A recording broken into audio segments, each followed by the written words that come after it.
Look at the city, dude. It's gone. It's practically gone on the first turn that I attacked it. Look at this. Look at this madness. It's got walls. Oh, beautiful. Hey, Spuddies, PotatoMcWhiskey here, and today we're going to be talking about the most overpowered religious unit in the game, the Warrior Monk. We will be playing as Shaka on Emperor difficulty on a standard game speed, Pangea map, small map size. This might just be the most overpowered start location I have ever had in my life. 2 forest fir hill tiles. Okay, say that with me. Forest fir hills. That means you get 3 food, 2 production, and 1 gold without improving the tile. That is outrageously powerful. And I get a plains hill to settle on. Oh my god. I've already won the game. Pop our city down and get to work on a monument. Why are we going for the monument? Because we need to unlock theology as soon as possible in order to get access to the temple so that we can build warrior monks. Of course, since we are going for warrior monks, we are going to need to get the very first religion in the game because the AI has the biggest hard-on in the universe for warrior monks. So in order to get it, you actually need to have the first religion. Turn 7 and I have a surplus of 4 food and a total production of 8. This is an absolutely outrageous start considering you would normally have a surplus of 2 food and a production of around 6. Looks like we ran into Lisbon first and managed to gain ourselves an envoy. That's pretty nice. It's going to give us a little bit of extra gold with which that we can use to boost up our empire. We're also going to have to take out this barbarian encampment so that we don't get a million barbarians spawning into us and making my life difficult. Normally at this point in the game I would go for a warrior, but actually because my tiles are so damn strong I can actually go for a settler here. Normally I would just do a 1 city Stonehenge, but I'll be able to do a 2 city Stonehenge this game, which is going to be really powerful. I'm going to be plopping my Stonehenge right there. The reason I can do this is because the timing on the settler and the finishing of astrology are going to line up very nicely. As per usual, we plug in discipline and urban planning. Clean up this barbarian encampment, get ourselves a little bit of gold, 3 error score, and a very nice bit of experience on this warrior. Let's get started on Stonehenge. We'll buy that tile and plop it down there. It'll take about 17 turns to finish, which should be fast enough to beat the AI to that, and that should be perfectly fine. Looks like there's some culture on these tiles down here. There might be a natural wonder that I missed. Had I actually found that, I could have got my Stonehenge even faster. Second, city settled, wonderful. Nodwengu joins the empire. In this city, I would love to work on a monument in the holy site. However, I have neglected my army and will have to get my hands on a warrior. Ooh, the Matterhorn. 1 tile, impossible natural wonder. It appears the mountain provides +1 culture to adjacent tiles. Land combat units who move next to the Matterhorn ignore hills for the rest of the game and gain +3 combat strength when fighting in hills. I think we actually just broke the game. I'm pretty sure that my warrior monks are going to be the most overpowered things in the world because now they ignore hills and they're going to have +3 combat strength in hills.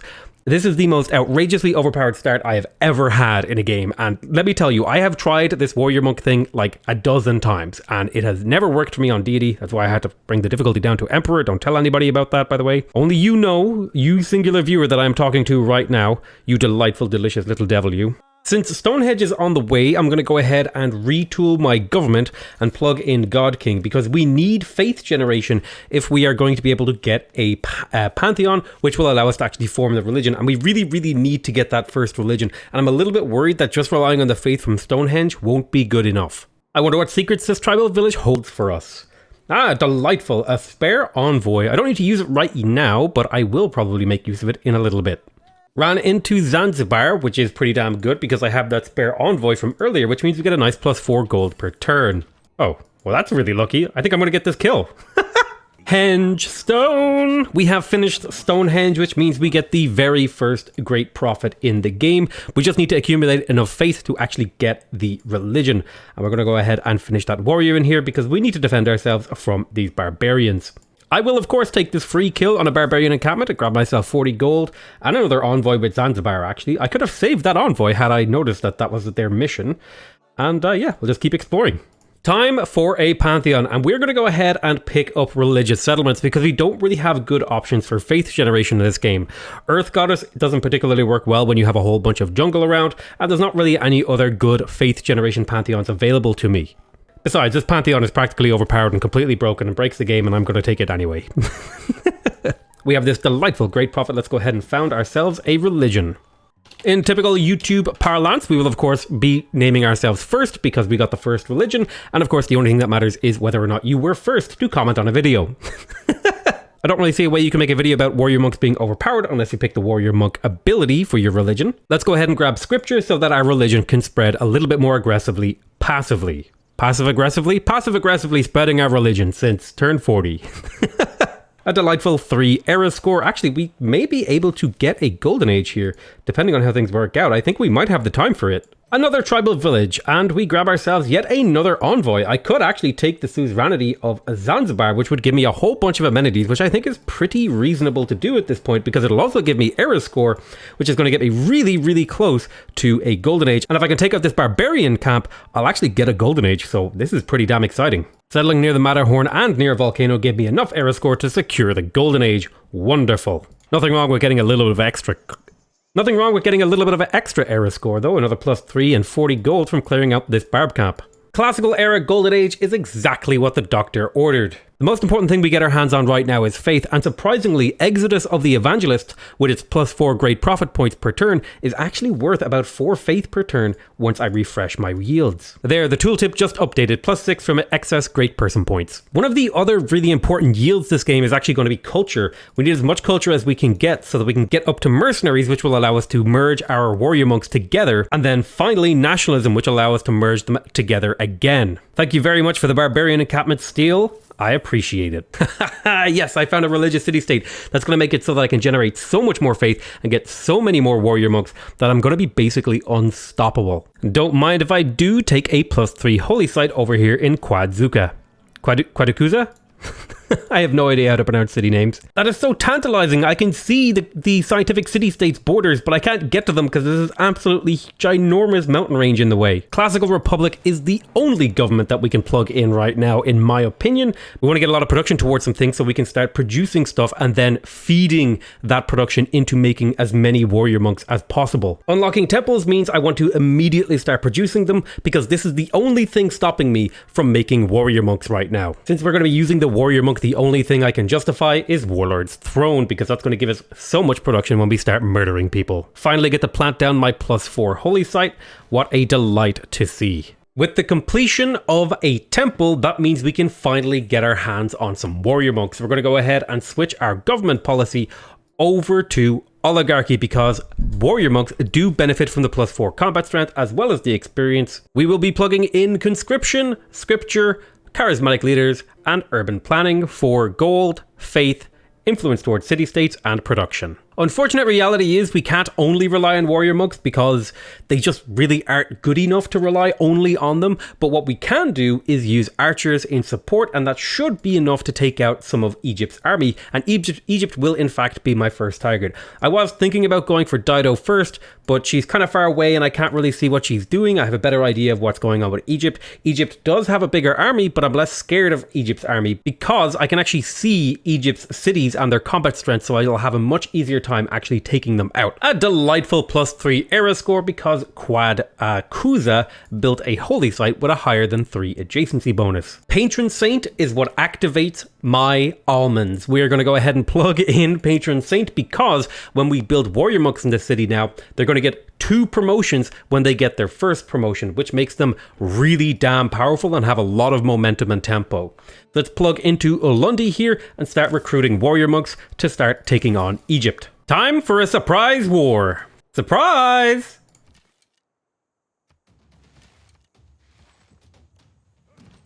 Oh, I forgot to research military tradition, which means I don't get any flanking bonuses. That's kind of dumb. If I don't actually kill this unit, I'm going to be very upset with myself. Okay, we killed it. Brilliant.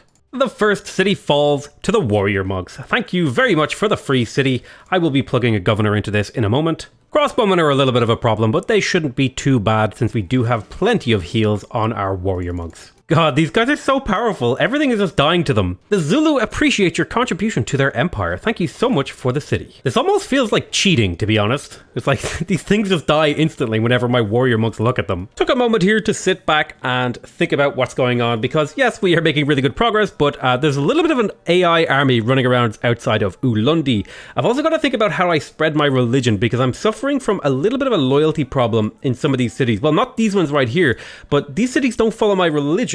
Once I take them, that's going to cause me some issues. I think the very first thing to do in here is to simply buy a unit that uses some sort of strategic resource. I only have horses, so I got to pick horsemen, which will give me 1 era score, which secures me a normal age. I've also got to go ahead and build walls in here to hold these guys off because this is pretty scary. I'm going to go ahead and chop those walls out an extra turn sooner. And if I chop out an extra horseman here, I think this will be pretty well contained. Swenet must fall underneath the hooves or boots of the warrior monks. Leather strapped feet. I don't know how I describe the feet of warrior monks, okay? I just want to point out that this chariot archer and this archer are basically trying to take Zanzibar, but they don't have any melee units, and they've been pretty much just ignoring my units, so I'm just going to leave these guys here and let them do their thing while I go kill the rest of Egypt's empire. It might have been a good idea to pick up a couple of warrior monks as well to help out over here. I think the horsemen will do the job, but it might have been a good idea to pick those guys up last turn. Exodus of the Evangelist seems like a perfectly acceptable dedication to make. I would like to think that the capital is currently saved. Oh, Egypt, you have made a grave error moving your units in such a way that I can kill them quite easily. Well, the capital is surrounded, nothing for it except to start hammering it. We took out 125 health in a single turn. This capital is fallen, baby. Next turn, I can feel it. What the hell, AI? We all have furs. Why would you vote this down? This makes no sense. They just voted against their own interest. Pretty much everyone, including me, has furs. Bye-bye, Rackadeth. Thank you very much for playing. Goodbye. Capital taken very, very quickly. Oh no, please don't do this. I will vote down as much as I can in the hopes that I do not get someone else to declare war on me. Alright, sweet. I managed to vote it down enough. It was probably a waste of my diplomatic favor, which I should probably have sold. John Curtin seems like a respectable fellow. Please give me some gold to fuel my war machine. I guess since we have Egypt's capital, we don't really have much use left for her, so I'm just going to go ahead and get peace with her so we can move on to take on some other players. Having a look at a potential war with Dido, I think galleys are going to be essential in providing a siege of Tyre. I'm also going to need to get my hands on maybe a catapult or two to move in there, so I might start building those for when my units get over there. Maybe not in this city because it's pretty slow. After completely murdering her, I will of course ask her for open borders so I can retreat my units through her land. Have fun dealing with those barbarians, Egypt. This is where things truly start to kick off. If you don't know this, I've probably talked about it before, but Shaka has the amazing ability at mercenaries to turn units into cores. What does that mean? Well, let's say I declare war on little old Gorgo here. Oh, a formal war. Why, yes, I will engage in a formal war against Gorgo. This is a very nice city you have right here, Gorgo. Guess what happens when I murderize it with my units? Watch very carefully. I killed a unit. I got a core. This unit does so much damage. I don't have anything to hover over to show you how much damage it does. Oh god, give me something I can kill. Look, it has 50 base strength. It has 50 base strength. Look at that. Normally they have 35. It went up to 50. Oh my god, I'm so ready for this. Of course, it would be very, very silly of me to combine units that already have experience. What I'll be doing is when I reinforce with new warrior monks, they will be combining with these units so I get the benefit of having a lot of promotions and the experience. Keep in mind, this guy doesn't have the promotion that gives him plus 10 combat strength. He's technically a 60 combat strength unit on turn 111. The strongest unit you can have by now-ish is a musketman. It has a strength of 55. This unit is stronger than a musketman before you can get musketmans. It's so good. This horseman tried to attack my warrior monk and instantly died, dude. Oh my god. This is actually ridiculous. And the beautiful thing here, rather than heal this horseman, I just combined them together and they're like equally as strong as they were. Perhaps even stronger than they were. Swenet was once the cradle of Islam, but now the faithful flock to the temples of First. I love that it just says first all over my empire as my religion. Hey guys, I know a magic trick. I know how to make a catapult disappear. Can I just say that this mountain range looks absolutely horrific to try and get an army past? Is that something that I'm allowed to say? I think I might have to go around and like embark. Sadly they built some walls over here, so I might have to try to retreat. What's that? A free army corps? Thank you very, very much. And another free army corps. Thank you very, very much. Oh, this looks ripe for the picking. It doesn't have walls yet. I think I might go for this. No, I was a turn too late, dude. Man, that's such a kick in the teeth. Dido abandoned this city and left it with no garrison, so I'm pretty sure I'll be able to nab this. Bye-bye, Gorgo City. Thank you for the city, Dido. I really appreciate how easy you made it to take. Nothing like the smell of a free core in the morning. Plus, he has a promotion. He's actually level 4, which is incredible. Look at this catapult core rip this city to shreds, dude. Look at it. It's gone. It's gone.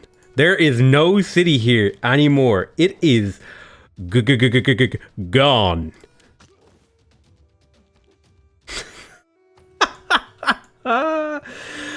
This is actually a legitimately difficult decision to make. I think I'm going to take Sweeping Wind because it actually allows your units to get twice as much experience. He can't keep getting away with it. Just took it and got myself another free core. Look at the city, dude. It's gone. It's practically gone on the first turn that I attacked it. Look at this. Look at this madness. It's got walls. Oh, beautiful. Bye-bye, Ziz. Thanks for playing. Oh, amazing. Utica might be dead. Just like a little bit. You know what? It's probably fine to just peace out, Dido, at this point. So long, and thanks for all the free stuff, Dido. Oh my god, 528 grievances. Sweet baby Jesus. Zanzibar just got obliterated by a volcano eruption, which also did significant damage to my units, which is extremely, extremely annoying.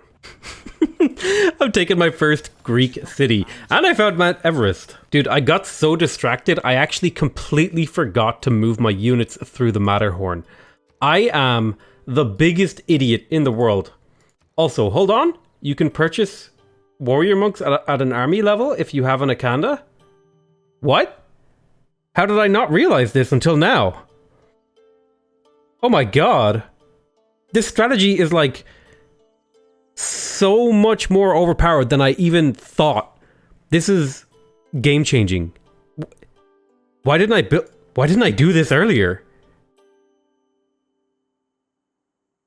Oh my god. Moksha, time to get your ass into Nombamba so we can buy armies of warrior monks with like 200, like, well, not 200, but like with insane amounts of combat strength. Looks like Gorgo just like had all this land to herself, and yet she still forward settled me. Gorgo, you have literally infinite land. Why would you forward settle me? Gorgo, are you dumb? This isn't Gorgo, this is Dido. I keep mixing up Dido and Gorgo. They're both angry people from the ancient era, okay? Or classical era? I can't remember when these guys were around. Listen, they're both angry women from a long time ago, which pretty much is basically every girl I've ever dated. Have you ever seen Corinth get double hit by a warrior monk? First hit, city is obliterated. Second hit, city is almost instantaneously killed in a single attack. Look at that. That's ridiculously good. I'm actually blown away. I keep, like, I don't even know what to say. Bye-bye, Corinth. Thank you very much for playing the game. Let's go ahead and pop in a governor. Make sure we keep a hold of Corinth. Buy ourselves a little bit of time on that one.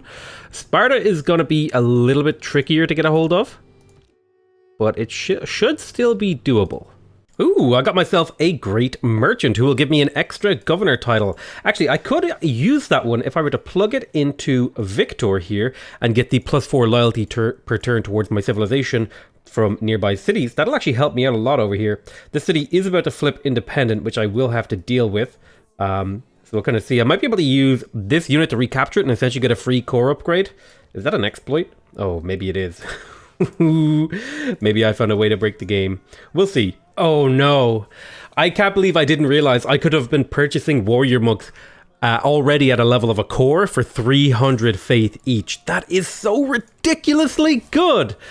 Oh my god, I actually think this might really be viable on Shaka. This is like an actual strategy that I kind of want to do in multiplayer. I think you could really ruin someone's day doing this on multiplayer. Eretria went independent, but a single hit from one of my warrior monks almost took it back, so it shouldn't be too hard to grab it. Corinth will probably go independent, but we are starting to hit Sparta now, doing a little bit of damage there.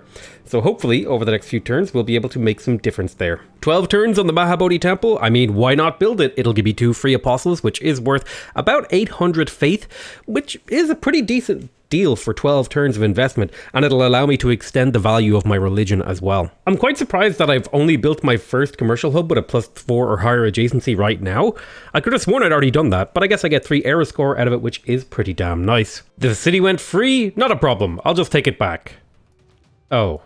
Well, I guess it's more of a problem than I thought, but I will take it back next turn anyway. Just casually hammering away at Sparta to try and whittle down the health of these walls with my warrior monks. And we're making some good progress. We're down 40 health now. Ooh, I could build a terracotta army. Ooh, that's actually a really good idea. Let's get to work on that. First, I'm going to grab a builder, because if I get the terracotta army, I'm pretty sure I can promote most of these guys up to a really high level, which would be pretty damn OP if I don't say so myself. Time to get the war started on Sweden. Let's get the formal war going. Just a normal old formal war should do the trick. Although I probably could have waited for a Golden Age war, but you know, I kind of want to get started right now. Start chipping away at the health of this city with my warrior monks. Cool beans, we managed to grab ourselves a great rider and get some great works of writing. Not really sure how that's going to help us win, but I guess it's pretty cool anyway. Looks like Gorgo managed to get Nazca to declare war on me. Let's go ahead and fix that problem. Stole them back, got the 2 era score that I needed for a Golden Age. Mwah, beautiful. Check out this tasty catapult shop. Bam. Nice walls, bro. Thanks for the city. Why is there always so many barbarians on the edge of the map, dude? Like, without fail, in every single game, the edge of the map will be just teeming with big, angry barbarians. Up here, there's a ton of angry barbarians running around inside my territory. And down in the south. It's like I can't escape them, man. Either way, I get a promotion on this catapult to keep it safe, and it'll soon be really, really powerful because it'll get upgraded to a bombard, but it'll also do more damage against cities. This is now my city, thank you very much, and it's time to take out this crossbowman, and then get moving on to the next city. This is going to be the first city that we take from Sweden, and it is going to require a garrison. I'm going to go ahead and plug in Reina there to buy me a little bit of time. Gotta keep hammering away at the walls of Sparta. We are slowly but surely whittling it down. It's just, you know, we have a little bit of trouble taking cities. I'd say that's the only weakness, really, of warrior monks, that they just don't really have a tool to take care of cities on their own. But this has been a really informative game because... really informative and entertaining because I've had such fun killing things and I've learned so much about how warrior monks work. Oh my god, I actually unlocked Cobra Strike on my warrior monk. Check it out. Plus 15% combat, or plus 15 combat strength. Casual 79 combat strength unit hanging out right outside Sparta's capital. Holy crap, look at the damage this guy would do to the city. Oh man. And you just wait until I get it turned into an army at nationalism. Oh my god. This unit is so ridiculously powerful. Look at this. Pow. Bang. And the city is gone. That is so ridiculous. That's insane. Now we have Sparta. And it's not even losing loyalty. What is even happening? Oh my god. Oh yes. I don't even need a governor in this city. Bye bye little catapult. Pow. We're going to take Lund next. Using warrior monks and the Zulu's abilities, we have successfully created an enclave of 3 cities, and I'm hoping that I can pop you out and... actually, I don't need a garrison for this city anymore. Brilliant. So I can completely abandon Eretria. Hopefully, I'll also be able to get the religion in there, and there it is. So now, if I can get my hands on a holy site in this area... There's no holy sites around here. Damn it. I was really hoping that I could grab myself a holy site so I could start purchasing warrior monks on the front line. This entire time, I've been resupplying my warrior monks from all the way back here, but it doesn't look like anyone actually has them. Oh, there's one right here. If I can convert Sparta, I can start producing them over here. My catapult core shall take out Lund. Look at that damage. Oh my. Let's see if we can get a little bit of experience on this level 2 guy. I think that would be preferable to the opposite. Oh, I should have promoted you.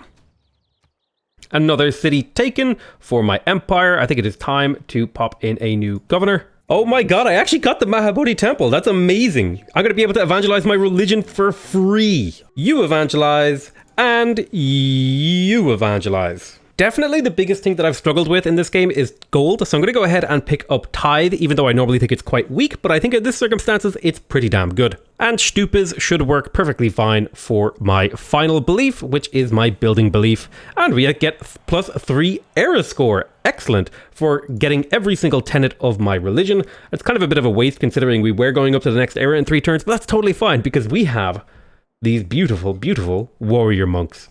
Sure, why wouldn't we build the Temple of Artemis? I don't see any reason why we wouldn't, considering there's basically 3 amenities and a whole bunch of food available if we can grab it. I'm quite surprised that nobody actually built it. I guess I just started murdering people before they had a chance to.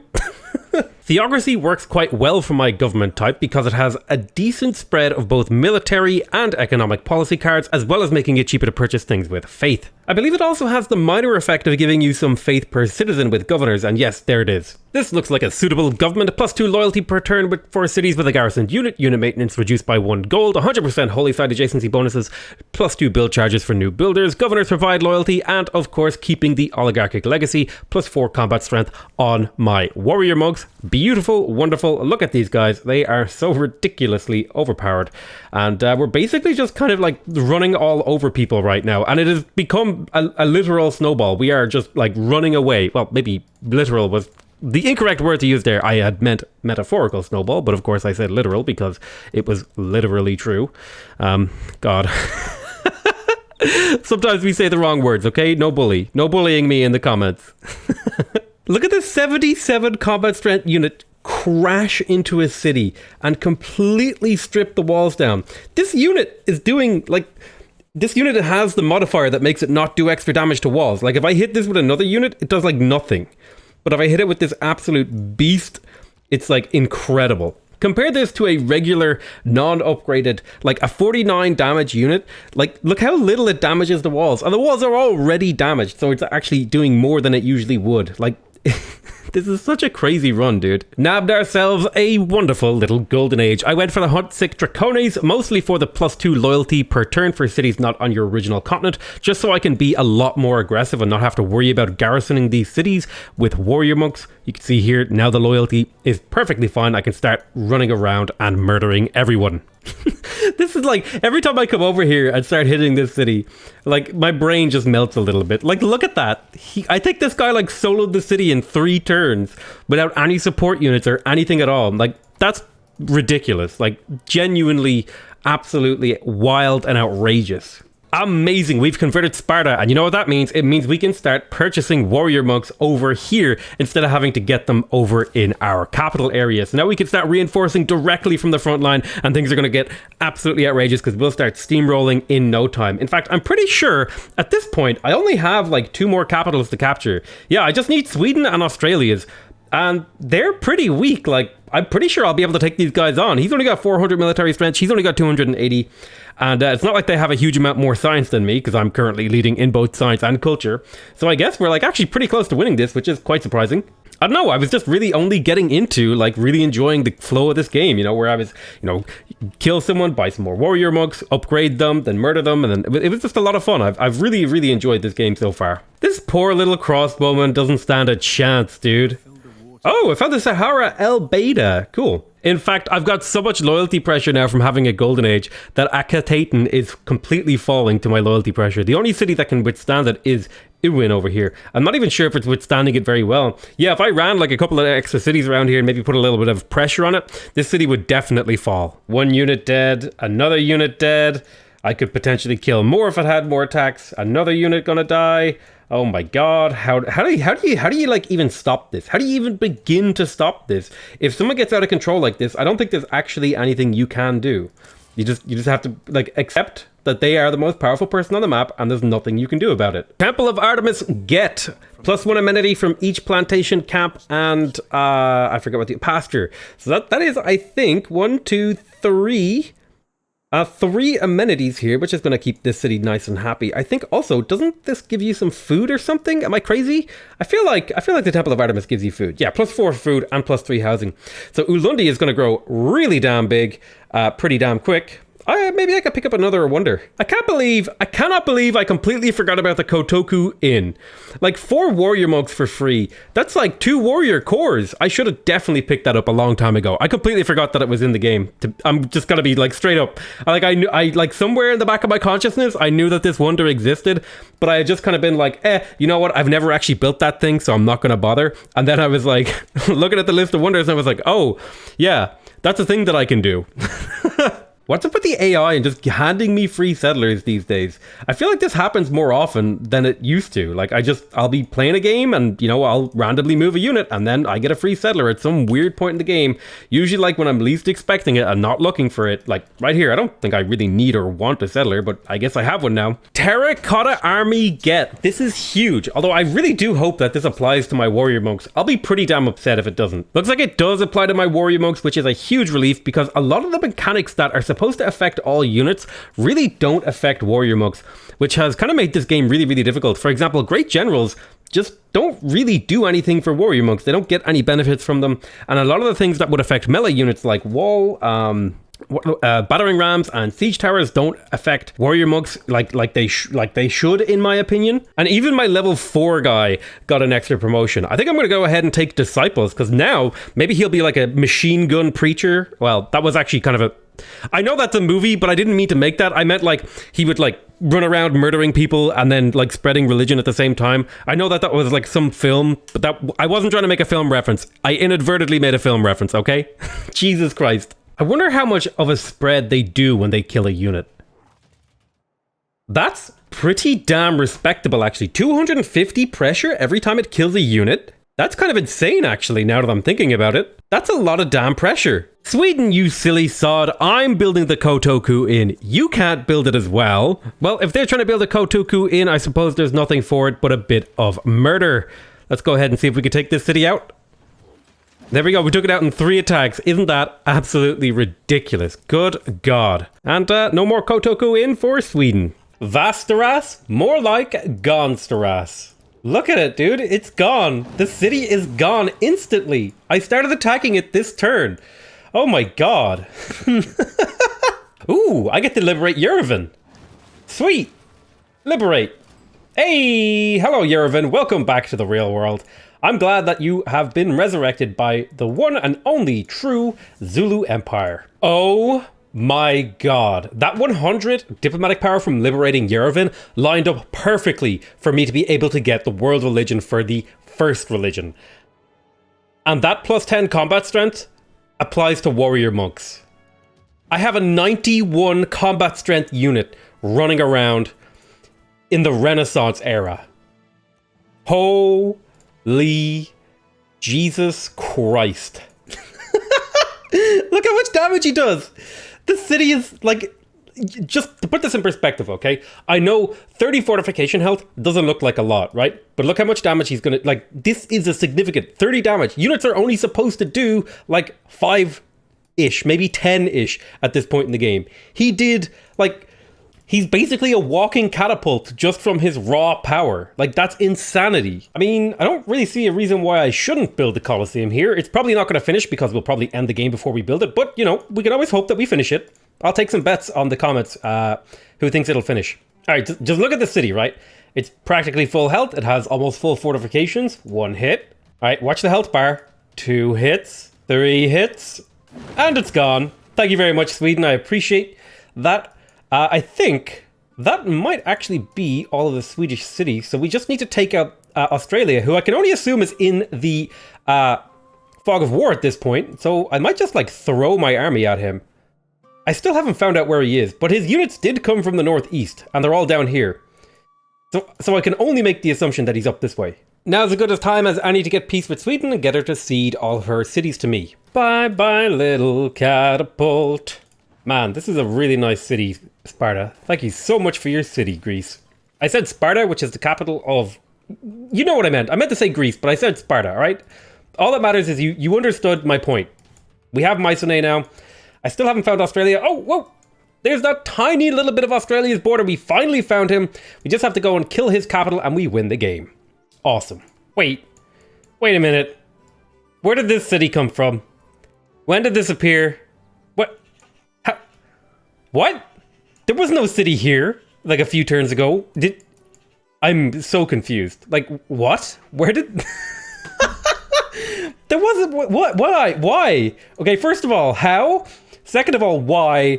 And third of all, did you really have to? Did you really have to put a city there? You know what? I'm not even gonna... You know what? I'm done questioning it. Let's just get back. I saw Gorgo and John Curtin's units fighting, and apparently they have decided that I am not the biggest threat to the world, and they're fighting amongst themselves. That's totally okay with me. Go right ahead and murder each other. It's nationalism time, baby. We're going to go ahead and start purchasing all of the warrior monks in the universe right here. 380 faith for a warrior monk army. Let's take a look at this combat strength. 71 combat strength without any upgrades. It doesn't have the plus 25. Like, if I were to get this to plus 25 combat strength from its promotions, this unit would have nearly 100 combat strength just running around in the Renaissance era. It is the Renaissance era, and I have 100 combat strength units. Well, in theory, when they're upgraded, I do. Right now, they're only 71. Like, if I combine these two guys together, and then I look at the combat strength of this guy, 101 combat strength. Are you kidding me, dude? 101 combat strength. Good God. This is the first time my warrior monk armies are going to be going into battle. And I don't mean like my army in general, but I mean like my quite literal warrior monk army units. And they fare pretty well against these pike and shots. However, these guys are not upgraded in the slightest. So I'm really more excited to see how my other guys will perform when they are upgraded. Speaking of upgrading, it's time to declare war on John Curtin. And I believe we'll do a formal war. And something quite funny that has tickled me and amused me quite a lot is if we head over here and check out Brisbane, the AI has like done me the favor of like damaging Brisbane to where I might be able to kill it. Like, I don't know, but that really entertained me. I just like, the barbarians just over here has been like, yeah, you know what? The Zulus are coming. This is what you get for not letting us set up our barbarian encampment. We're gonna make your city have no defense, so when the Zulus get here, they can kill you instantly. I feel like that's like the little narrative of this this little story here. I don't understand why Australia has units down here. Like, I understand how they got here. They obviously walked here. But I don't understand the why of them being here. Dude, look at this. This is outrageous. 88 combat strength against a 27 combat strength city. This guy can literally two-shot the city by himself. Like, in what universe is that even remotely balanced? I don't know. I've actually just, like...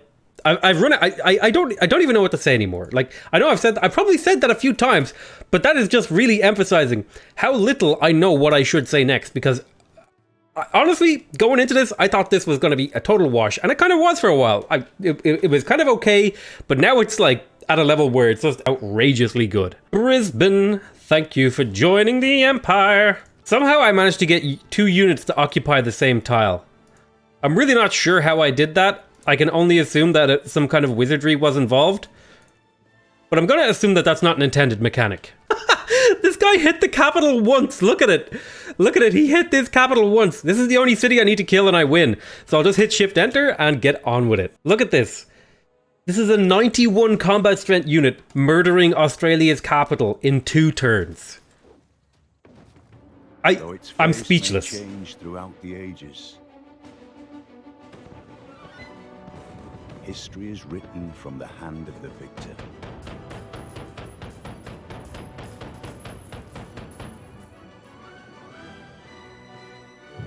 By your actions this day, you ensure our people a glorious tomorrow. I feel like every single one of those soldiers should be a warrior monk. Like, holy crap, dude. We completely annihilated this game. I was super skeptical going into making this series that this would work. I'm going to be totally like upfront and honest and say what really went into this series. So this series took about 20 hours to make for a variety of reasons. So this is like my 4th or 5th attempt to record this. Now, normally one of these episodes takes around about 6 hours to record, let's say. Every time I would attempt this on deity, it would not work. Like, I just could not get it to work. And no matter how close I got it to working, I was always just like something was holding me back. So what I did was I decided to lower the difficulty to Emperor just purely for the sake of being able to entertain people. And I think in the context of a relatively low difficulty game of Emperor or below, I do think Warrior Monks are really, really powerful. I think on deity, however, they are just kind of weak and not really viable at all. In fact, I'll probably release an entire video where I talk about everything that's wrong with Warrior Monks in the future. But I want to thank you guys so much for watching this video. Let's go ahead and check out how many units we killed. Where is that? Units killed. Look at that. That's so many. May as well go ahead and check out our empire as well. Like, I feel really proud of this game.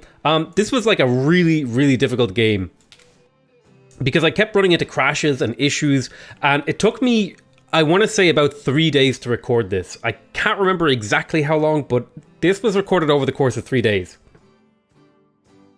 Hopefully my next series isn't this ridiculously difficult to record. But holy crap, whoever it was, by the way, who requested that I do a Warrior Monk run, I'm really upset at you. I don't remember who it was, but I want that person to like suffer, because this was suffering incarnate to try to get this footage. Anyway, look, I love you all very much, and I'll see you next time. Bye bye.